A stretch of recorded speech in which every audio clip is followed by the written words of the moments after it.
મારી પત્નીએ દીકરીઓને જન્મ આપીને મારી ધીરજની હદ તોડી નાખી હતી. 5 દીકરીઓને જોઈને મારું મન વિચલિત થઈ જતું હતું. હું દિવસ રાત પરેશાન રહેતો હતો. પછી મારા મનમાં એક યોજના આવી. એક દિવસ મેં 5 દીકરીઓને કહ્યું કે તેઓ તૈયાર થઈ જાય અને હું તેમને શહેરના મેળામાં લઈ ગયો. ત્યાં પહોંચીને હું 5 દીકરીઓને મેળામાં એકલી છોડીને ચૂપચાપ ઘરે પાછો આવી ગયો. પણ જેવો હું ઘરે પહોંચ્યો એ જોઈને મારા હોશ ઉડી ગયા કે આખું ઘર વેર વિખેર પડ્યું હતું અને મારી પત્ની પણ ગાયબ હતી. પછીથી ખબર પડી કે મારી પત્ની તો મને આમ કહી રહી હતી, દીપક, જો તમે રાશન નહીં લાવો તો ઘર કેવી રીતે ચાલશે? આ દીકરીઓ ફક્ત મારી જ નથી, તમારી પણ છે. તેની વાત સાંભળીને હું ગુસ્સે થઈને બોલ્યો, મેં તારી પાસે દીકરો માંગ્યો હતો, પણ તે તો મારું ઘર દીકરીઓથી ભરી દીધું. હવે હું ક્યાંથી આટલા પૈસા લાવું? મારી પાસે કોઈ ફાલતુ પૈસા નથી કે હું તારા પર ખર્ચ કરતો રહું. ભગવાનને ખાતર મને છોડી દે. તારા પિયર જતી રહે અથવા ક્યાંકથી પણ લાવ. હવે હું આ ઘરમાં કંઈ પણ નહીં લાવું. મારી વાત સાંભળીને મારી પત્નીનો ચહેરો કરમાઈ ગયો. તે મને જોતા ધીમા અવાજે બોલી, એક દિવસ તમે આ દીકરીઓ અને મારા માટે એટલા તરસશો કે તમારી આંખોની રોશની પણ જતી રહેશે. હું તમને કહું છું, ફક્ત એક તક આપો. હું મારી દીકરીઓને લઈને અહીંથી ખૂબ દૂર જતી રહીશ. એટલી દૂર કે તમે ફરીથી પાછું વળીને પણ નહીં જોઈ શકો. તે રડતા રડતા રૂમમાં જતી રહી. મેં મારું માથું ઝટકાવી દીધું હતું. મને હવે ઘરમાં રહેવું ગમતું ન હતું. હું મોટા ભાગનો સમય ઘરની બહાર જ રહેતો હતો, કારણ કે જ્યારે પણ ઘરે આવતો ત્યારે એ જ ફરિયાદો સાંભળવા મળતી. આ દીકરીને આ જોઈએ, ખાવાનું પતી ગયું છે, ગેસનું બિલ આવી ગયું છે, હું એકલો માણસ કેટલું કરું? થાકી હારીને હું બહાર જતો રહેતો. મારા વધારે મિત્રો પણ ન હતા જેમની સાથે હું મારું દુઃખ વહેંચી શકું. હું કોઈની સાથે વધારે હળી મળી પણ શકતો ન હતો, કારણ કે મારો પોતાનો પરિવાર જ મને માનસિક તણાવ આપી રહ્યો હતો. મને એટલી ચિંતાએ ઘેરી લીધો હતો કે મને એકલા રહેવું જ સારું લાગતું હતું. તે એક સામાન્ય દિવસ જ હતો. હું કારખાને પહોંચી ગયો હતો. ભલે મેં પત્નીને કહી દીધું હતું કે હું ઘરનું રાશન નહીં લાવું, પણ મને ખબર હતી કે તે મારી જવાબદારી હતી અને મારે તેને ગમે તેમ કરીને નિભાવવાની હતી. કારખાનામાં પણ મને ચેન નહોતું મળી રહ્યું. તેનું રડવું ન જાણે કેમ આજે મને ખૂબ જ તકલીફ આપી રહ્યું હતું. તેની આંખોમાં જે લાચારી હતી તેણે મને અંદર સુધી હચમચાવી દીધો હતો. મને હવે પોતાના પર પસ્તાવો થઈ રહ્યો હતો કે મેં કારણ વગર આટલો ખરાબ વ્યવહાર કેમ કર્યો, કારણ વગર તેનું દિલ કેમ દુખાવ્યું. આ વાત વારંવાર મારા મનમાં ઘૂમી રહી હતી. આખો દિવસ મેં મનને મજબૂત કરીને કામ કર્યું. રાત્રે ઠેકેદાર પાસેથી પૈસા લઈને હું સીધો રાશનની દુકાને ગયો. રાશન વગેરે લઈને જ્યારે હું ઘરે પહોંચ્યો તો જોયું કે દરવાજા પર તાળું લાગેલું હતું. મારા કપાળ પર ચિંતાની રેખાઓ આવી ગઈ. આ સમયે આ લોકો ક્યાં જઈ શકે છે? હું ચૂપચાપ ત્યાં જ ઊભો રહ્યો. મને ગુસ્સો આવવા લાગ્યો હતો. હું કોઈ પગલું ભરું તે પહેલાં જ મને દૂરથી મારી નાની દીકરીઓનો અવાજ સંભળાયો. મેં પાછું વળીને જોયું તો તે 5 માં દીકરીઓ સામેથી આવી રહી હતી. હું ચૂપચાપ ઊભો રહ્યો. મારી પત્ની મને જોઈને ગભરાઈ ગઈ હતી. મેં તેને કડકાઈથી જોયું અને પૂછ્યું, ક્યાંથી આવી રહી છે?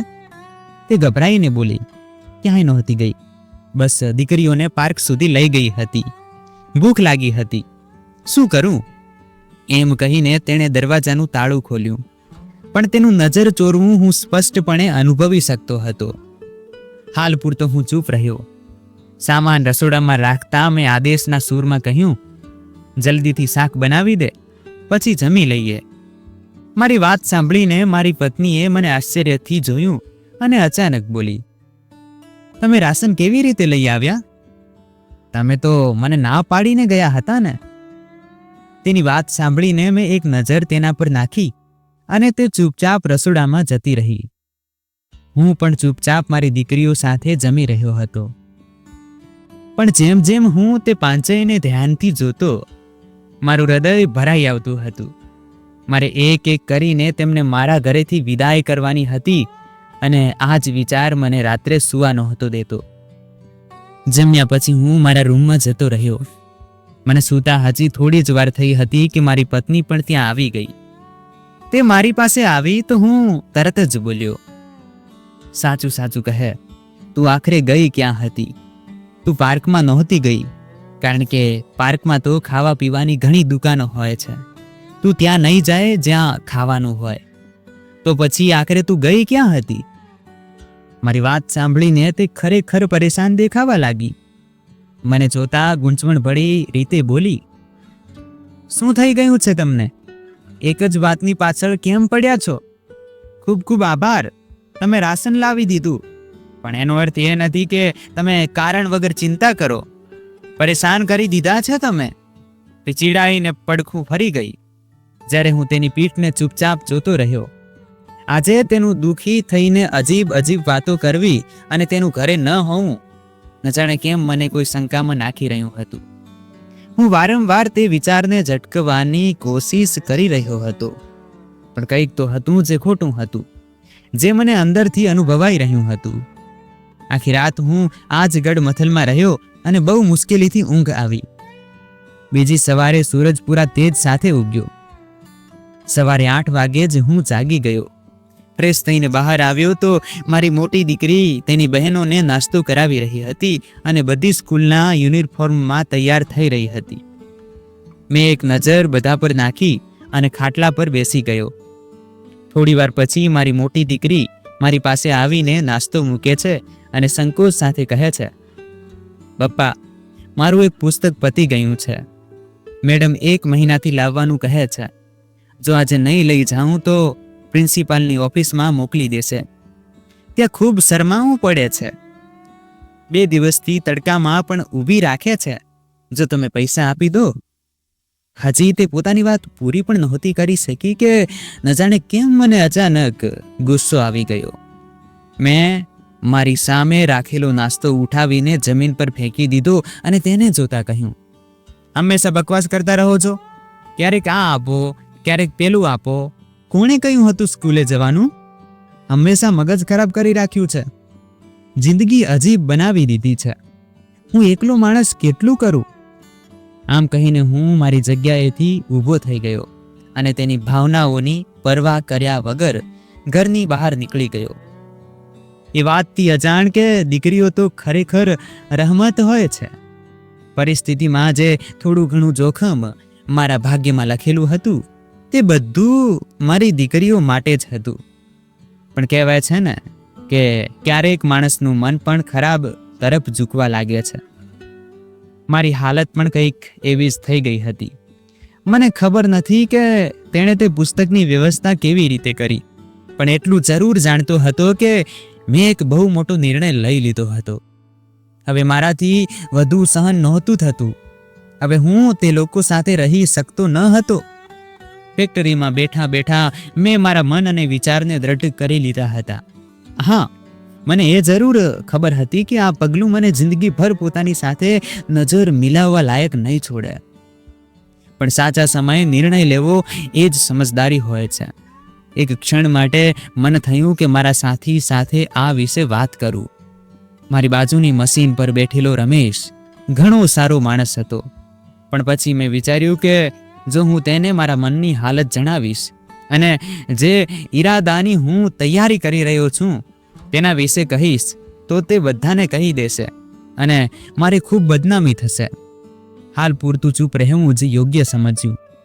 આખો દિવસ રોજની જેમ પસાર થઈ ગયો. રાત્રે જ્યારે હું ઘરે પાછો ફર્યો તો ઘર સંપૂર્ણપણે શાંત હતું. મને નવાઈ લાગી, કારણ કે જ્યારે પણ હું ઘરે આવતો હતો મારી 3 નાની દીકરીઓ ઓટલા પર રમતી હતી અને 2 મોટી દીકરીઓ પોતાનું સ્કૂલનું કામ કરતી હતી. પણ આજે આખું ઘર જાણે શાંત હતું. હું ચૂપચાપ ખાટલા પર બેસી ગયો. ત્યારે મારી પત્ની રૂમમાંથી બહાર આવી અને મને જોતા બોલી, ભગવાનના પ્રકોપથી ડરો દીપક. તે તારી માસૂમ દીકરીને એટલી અપમાનિત કરી કે તેણે આત્મહત્યાનો પ્રયાસ કર્યો. તું પોતાની જાતને પોતાના જ સંતાનથી કેમ દૂર કરી રહ્યો છે? તેની વાત સાંભળીને મેં ચોંકીને તેની તરફ જોયું અને અવિશ્વાસથી પૂછ્યું, તારે કહેવાનો અર્થ શું છે? તે મને જોતા જ બોલી. તે સાંભળીને સાચે જ મારા પગ નીચેથી જમીન ખસી ગઈ. હું ગભરાઈને રૂમ તરફ ભાગ્યો. તેનું કહેવું હતું કે મારા ગયા પછી અમારી દીકરીએ છરી ઉઠાવીને પોતાના ગળા પર મારી દીધી હતી. હવે તે જીવવા જ નહોતી માંગતી. જ્યારે એક પિતા પોતાની દીકરીઓથી નજર ફેરવી લે છે, જ્યારે તેના માટે દીકરીઓ બોજ બની જાય છે, ત્યારે તે દીકરીઓ માટે જીવવાનો કોઈ હક નથી બચતો. મારી દીકરીના આવા શબ્દો સાંભળીને મારી આત્મા કંપી ગઈ હતી. જ્યારે હું રૂમમાં ગયો તો તેના ગળા પર પટ્ટી બાંધેલી હતી.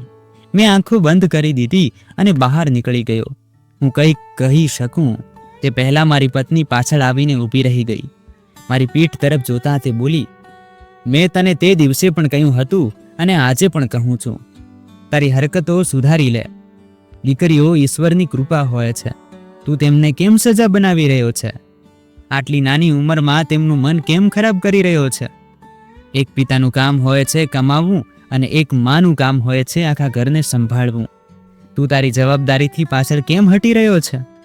દીકરો કે દીકરી તેનાથી કોઈ ફરક નથી પડતો. આપણે ભાગ્યશાળી છીએ કે ભગવાને આપણને સંતાન આપ્યું છે.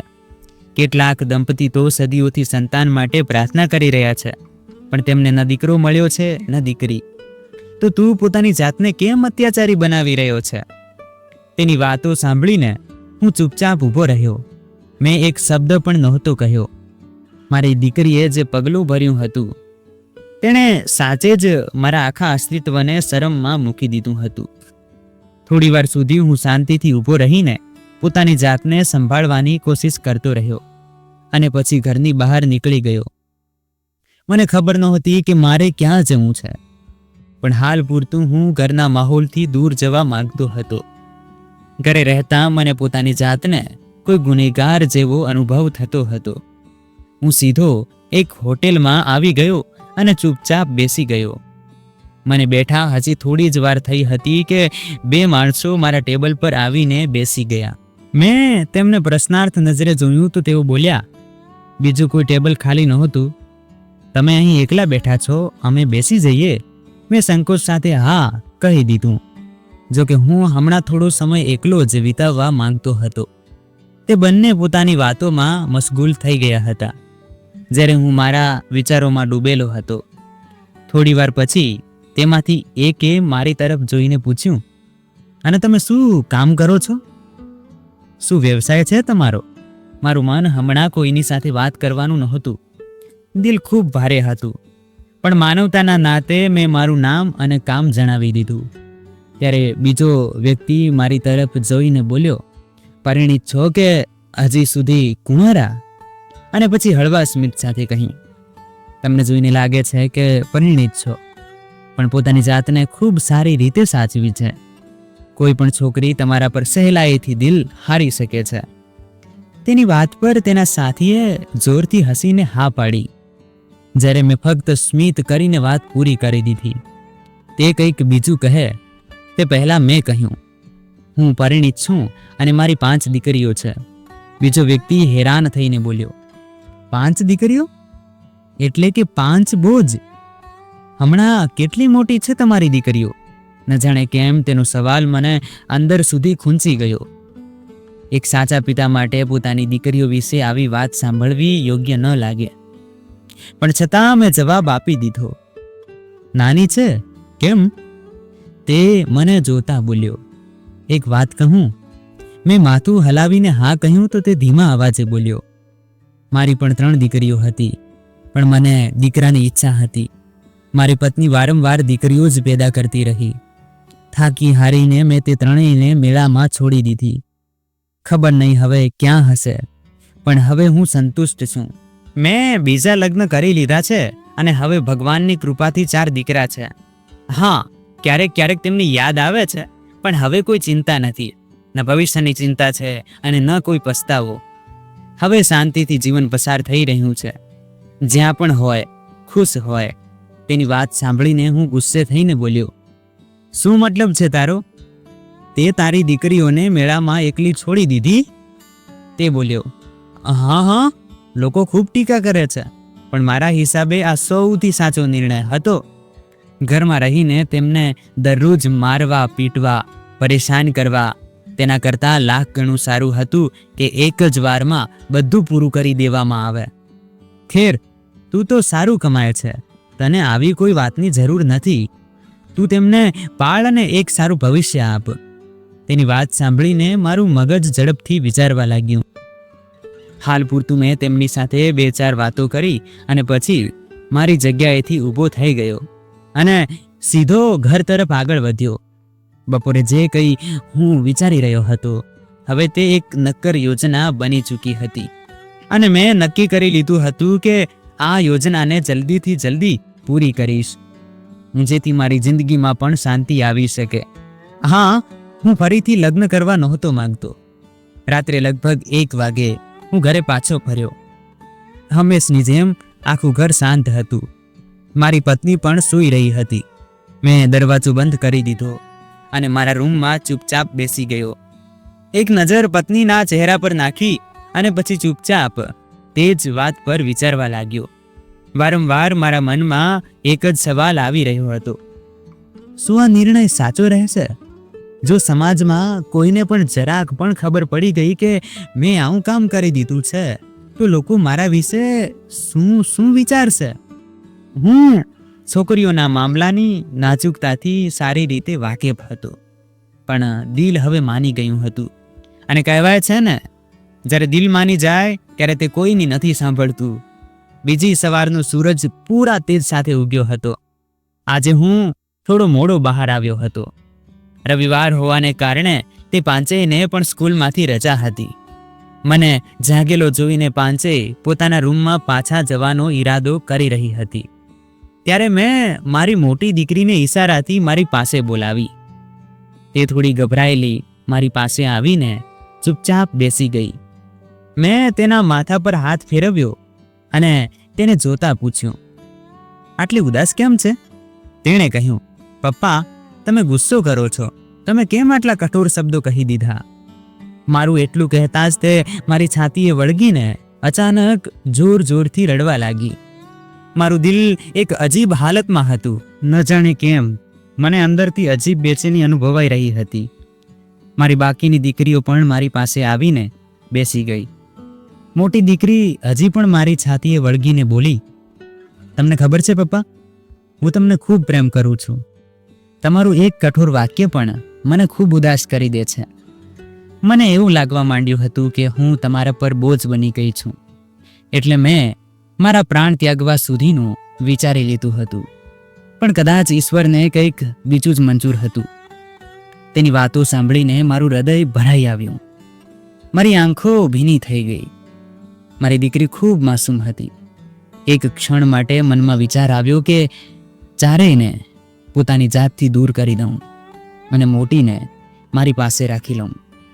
પણ હું કંઈક કહું તે પહેલા તે ચારેય પણ ભીના અવાજે બોલી ઉઠી, દીદી બિલકુલ સાચું કહી રહી છે. પપ્પા, અમે પણ તમને ખૂબ પ્રેમ કરીએ છીએ. તમારા સિવાય અમારું કોઈ નથી. તમે જ તો છો જેમના કારણે અમે સૌ છીએ. તેમની વાતો સાંભળીને મને અજીબ શરમ અનુભવવા લાગી. પણ મેં પોતાની જાતને સંભાળી લીધી. જો હું તે સમયે મારા પર નિયંત્રણ ન રાખત તો કદાચ ક્યારેય આ નિર્ણય ન લઈ શકત. હું તેમને જોઈને બોલ્યો, હા, મને ખબર છે કે મારી દીકરીઓ મને ખૂબ પ્રેમ કરે છે અને આ એક કુદરતી વાત છે. દીકરીઓ તો આમ પણ પોતાના પિતાને ખૂબ ચાહે છે. ખેર, હું તમને પાંચેયને એ જણાવવા માંગુ છું કે આજે હું તમને મેળામાં ફરવા માટે લઈ જઈશ. તમે સૌ સાંજ સુધીમાં તૈયાર થઈ જજો અને મોડું ન કરતા. મારી વાત સાંભળીને મારી મોટી દીકરી બોલી, સાચે જ પપ્પા, તમે અમને ખરેખર લઈ જશો? મેં માથું હલાવીને હા કહ્યું તો તે બધી ચીસો પાડતી મારી ગળે વળગી ગઈ. સૌથી નાની દીકરી તો ખુશીથી ઉછળતા બોલી, પપ્પા, તમે મને ચકડોળમાં બેસાડશો ને? મેં માથું હલાવીને હા પાડી તો તે ખુશીથી ચીસો પાડતી રૂમમાં જતી રહી. બાકીની દીકરીઓ પણ પોતાના રૂમ તરફ આગળ વધી. ચોક્કસપણે તે બધી તૈયાર થવા જતી રહી હતી. હું હજી ચૂપચાપ બેઠો જ હતો કે મારી પત્ની મારી પાસે આવીને બેસી ગઈ. તે મને જોઈને બોલી, ક્યાં લઈ જઈ રહ્યા છો દીકરીઓને? મેં નજર ચોરતા કહ્યું, મેળામાં ફરવા માટે લઈ જઈ રહ્યો છું.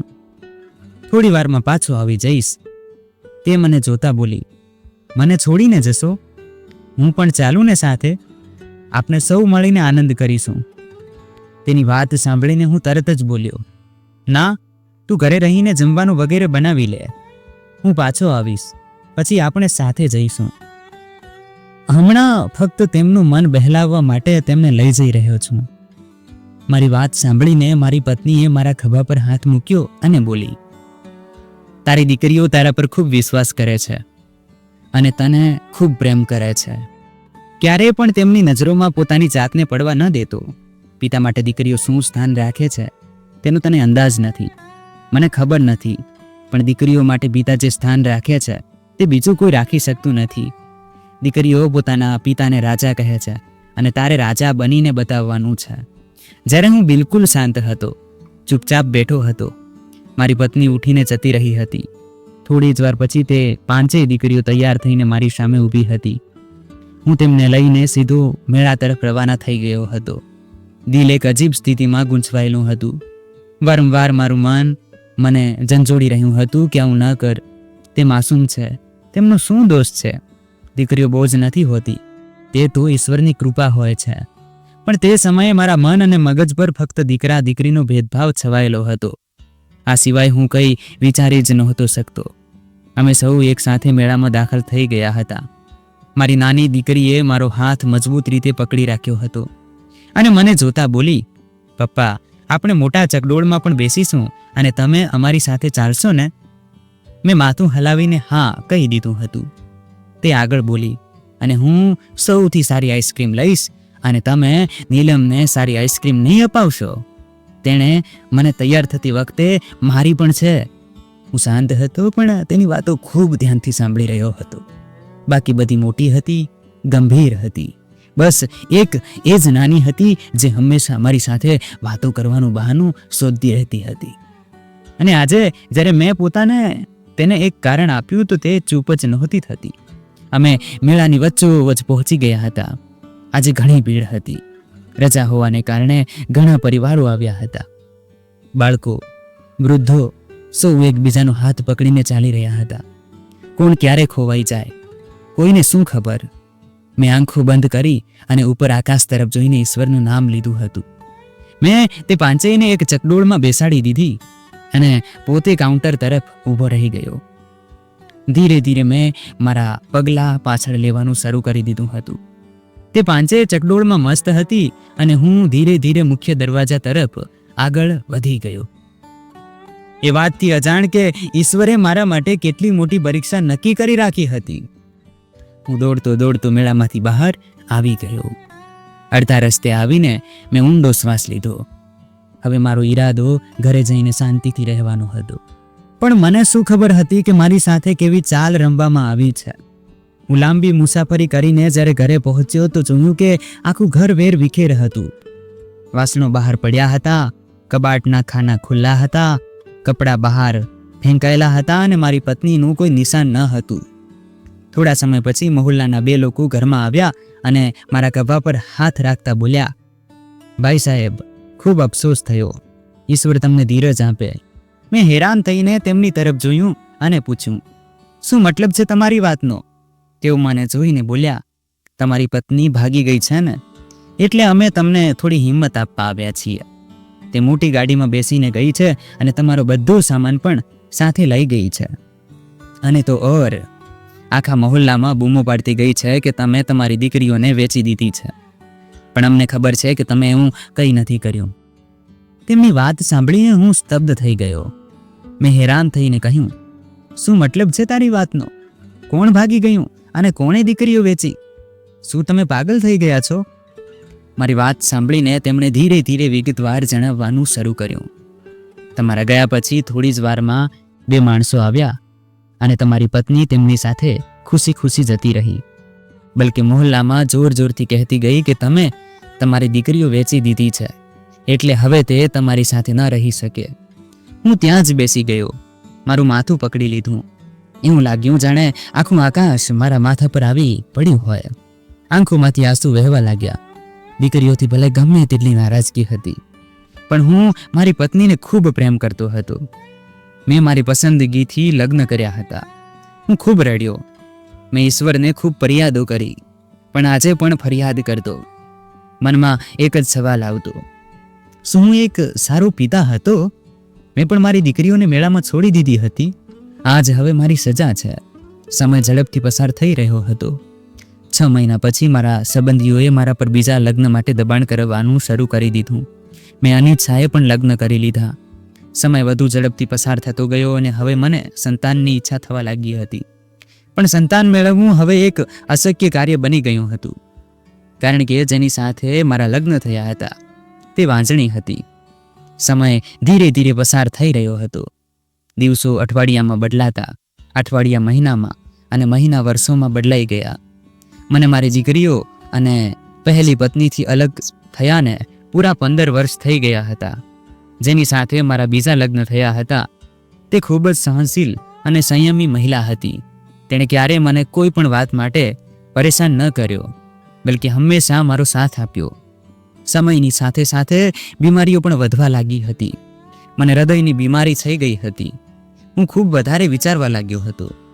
કહેવાય છે, જે લોકો ખૂબ વિચારે છે તેમને કોઈને કોઈ રોગ જરૂર લાગી જાય છે, અને મારી સાથે પણ કંઈક એવું જ થયું.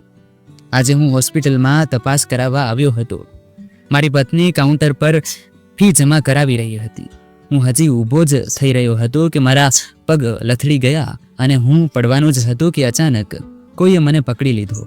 મેં પાછું વળીને આભાર માનવા વિચાર્યું, પણ બીજી જ ક્ષણે હું સ્તબ્ધ થઈ ગયો, કારણ કે મારી સામે બીજું કોઈ નહીં પણ મારી મોટી દીકરી ઊભી હતી, ડૉક્ટરના સફેદ કોટમાં. હું તેને જોઈને વિશ્વાસ ન કરી શક્યો. મેં તેનો હાથ પકડી લીધો અને રડતા રડતા કહ્યું, આ બધું શું છે? તારી મા અને બહેનો ક્યાં છે? તે મને જોતા જ પાછળ હટવા લાગી. પણ તે જ સમયે મારી તબિયત બગડવા લાગી. મને ચક્કર આવવા લાગ્યા અને હું બેભાન થઈ ગયો. થોડી વાર પછી જ્યારે મને હોશ આવ્યો તો હું એક વોર્ડમાં હતો. મારા માથા પાસે મારી મોટી દીકરી ઊભી હતી અને એક નર્સને સૂચના આપી રહી હતી. તે હવે ડૉક્ટર બની ચૂકી હતી અને આ મારા માટે ખૂબ જ ચોંકાવનારી વાત હતી. હું કંઈક કહું તે પહેલાં જ તેણે મારો હાથ પકડી લીધો અને કહ્યું, કૃપા કરીને શાંત રહો, હું તમને બધું જ જણાવીશ. આ રીતે પરેશાન ન થાઓ, તમારી તબિયત વધુ બગડી જશે. અને પછી તેણે જે કહ્યું તે સાંભળીને હું દંગ રહી ગયો. તે બોલી, આ બધું એક યોજના હેઠળ થયું હતું.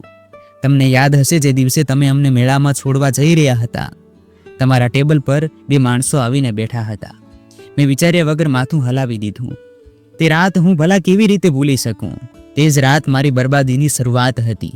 મારી દીકરી આગળ કહેવા લાગી, તે બંને કોઈ બીજા નહીં પણ અમારી માના મામાના દીકરા હતા, એટલે કે અમારા મામા. તેમણે જ આ બધી યોજના બનાવી હતી. મેળામાં પહોંચતા જ અમને ત્યાંથી લઈ જવામાં આવ્યા અને અમે નાનાના જૂના ઘરે પહોંચી ગયા. મા પણ તેમની સાથે ત્યાં પહોંચી હતી. પછી તેમણે મહેનત મજૂરી કરીને અમને આ સ્થાન સુધી પહોંચાડ્યા. બંને નાની બહેનો હમણાં કોલેજમાં છે. હું ડૉક્ટર બની ચૂકી છું. વચ્ચેની બહેનોના લગ્ન માએ કરાવી દીધા છે. મારા પણ લગ્ન કરાવવા માંગે છે, પણ મારું દિલ નથી માનતું. જો મારી સાથે પણ મારા પતિએ એવું જ કર્યું જેવું તમે કર્યું, તો હું કેવી રીતે જીવીશ? તેની વાતો સાંભળીને મારું દિલ તૂટી ગયું. હું તેની સામે હાથ જોડીને કરગરીને રડી પડ્યો. તે મારી સૌથી મોટી દીકરી હતી, મને સૌથી પ્રિય હતી અને કદાચ હું પણ તેને સૌથી વધુ વહાલો હતો. તે રડતા રડતા બોલી, ભગવાનને ખાતર મારી સામે આ રીતે હાથ ન જોડો, નહીતર મારું દિલ તૂટી જશે. બાપ દીકરીઓની સામે હાથ નથી જોડતા, પણ હું હંમેશા તમારી સાથે છું. તમારી દીકરી તમને ક્યારે પણ નહીં છોડી શકે. ખરેખર દીકરીઓ પોતાના પિતા માટે જીવ પણ આપી દે છે. તેણે મારો ઈલાજ કરાવ્યો, મારી દેખભાળ કરી અને ક્યારેય મારી સેવાથી પાછી ન હટી. ખરેખર દીકરીઓ જેવું સહનશીલ અને મજબૂત કોઈ નથી હોતું. જિંદગીએ મને એક કડવો પાઠ શીખવ્યો કે જો તમે કોઈની સાથે ખરાબ કરશો તો તેનો દંડ તમને જરૂર મળશે. જે વસ્તુની તમે કદર નહીં કરો તે તમારી પાસેથી છીનવી લેવામાં આવશે, અને મારી સાથે આ જ થયું. તો મિત્રો, આ વાર્તામાંથી આપણને એ શીખ મળે છે કે પરિવાર અને બાળકોની કદર સમયસર કરવી જોઈએ. જીવનમાં સૌથી અમૂલ્ય વસ્તુઓ તે જ હોય છે જેમને આપણે ઘણીવાર અવગણી દઈએ છીએ. દીકરીઓ બોજ નહીં, નિરાધાર હોય છે. જો તમે કોઈની સાથે અન્યાય કરશો તો સમય જરૂર તમને તેનો દંડ આપશે. જે સંબંધો આપણને મળે છે તેમની કદર કરવી એ જ સાચો માણસ હોવાનો પુરાવો છે. દીકરીઓ બોજ નહીં, ઈશ્વરનું વરદાન હોય છે. તેમની કદર કરો, નહીતર જીવન પસ્તાવામાં વીતી જશે.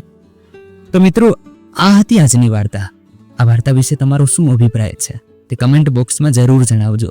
જો તમને વાર્તા પસંદ આવી હોય તો વિડીયોને લાઈક કરો, ચેનલને સબસ્ક્રાઇબ કરો અને બેલ આઇકન પર ક્લિક કરીને તેને ઓલ પર સેટ કરો, જેથી તમને નવા વિડીયોની સૂચના તરત જ મળી જાય. ધન્યવાદ. લાઈક અને સબસ્ક્રાઇબ.